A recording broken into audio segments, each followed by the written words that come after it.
कुतुब हदीस को उठाएं, कुतुब सीरत को उठाएं तो आपको जो दरबार रिसालत का नक्शा नज़र आता है, जो हुजूर जाने आलम अलैहिस्सलाम की मजलिस का नक्शा नज़र आता है। क्या नूरानी नक्शा है कि अल्लाह के महबूब की जो महफिल है, जब रावी उसको बयान करते हैं तो रावियान हदीस कहते हैं कि सहाबा बैठते थे हल्का बांध कर, और मजलिस अक़दस मिसले कंगन आरास्ता होती थी, यानी जैसे कंगन होता है तो ऐसे ही जो है वो हल्का यूं बांधते थे कंगन की तरह।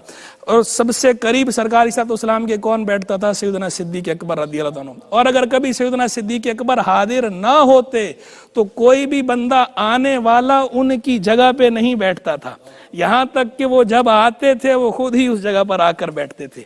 क्या प्यारी बात कि ना तो कोई बंदा वहां आकर बैठे और ना ही सरकार सलाम किसी से फरमाते थे कि तुम बैठ जाओ। यानी गोया ये अंडरस्टूड था, मुसलमानों के उर्फ में ये अंडरस्टूड था कि सिद्दीक की जगह सिद्दीक ही की जगह है, अबू बकर की जगह पे बैठने